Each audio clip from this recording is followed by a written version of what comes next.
पातूर तालुक्यातील सस्ती गावात आज सकाळी एक थरारक घटना घडली। शेताच्या विहिरीत पडलेल्या नागाला सर्पमित्रांनी तासाभराच्या प्रयत्नानंतर वाचवलं।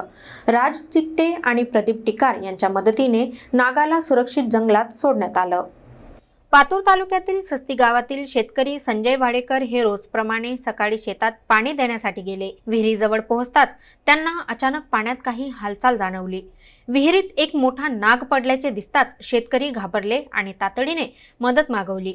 घटना समजताच सर्पमित्र राज चिकटे आणि प्रदीप टिकार लगेचच घटनास्थळी पोहोचले। विहिरी खोली, ओलसर पृष्ठभाग आणि नागाची सतत हालचाल यामुळे बचाव कार्य अत्यंत कठीण होतं। तरीही तासभराच्या संयमित आणि कौशल्यपूर्ण प्रयत्नांनी नागाला सुरक्षितपणे बाहेर काढण्यात यश आलं। नागाला कोणतीही दुखापत न होता त्याला जवळच्या जंगलात सोडण्यात आलं। हे पाहून गावकऱ्यांनी सुटकेचा श्वास सोडला। बचाव मोहीम पाहण्यासाठी आसपासचे नागरिकही मोठ्या संख्येने जमले होते। ग्रामस्थांनी सर्पमित्रांच्या कामगिरीचं कौतुक केलं। वन्यजीवांबाबत जागरूकता आणि तातडीचा प्रतिसाद हेच अशा घटनांमध्ये जीव वाचवतात, असा संदेश या घटनेतून देण्यात आला आहे।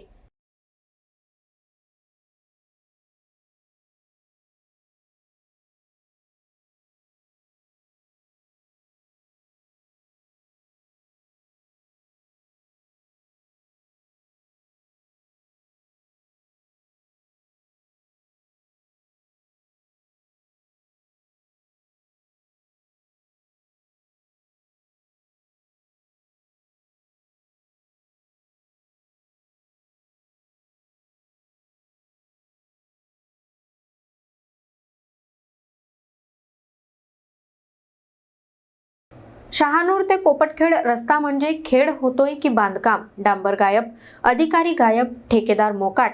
महोत्सवाच्या नावाखाली निकृष्ट काम आणि अभियंताचे मौन। नागरिकांचे प्रश्न कोण ऐकणार? की ठेकेदार आणि संबंधित रस्ता इंजिनियर यांना अभय मिळणार? याकडे सर्वांचे लक्ष लागले आहे। शहानूर ते पोपटखेड या रस्त्यावर धूळ उडते, पण डांबर कुठे हे कोणी सांगायला तयार नाही।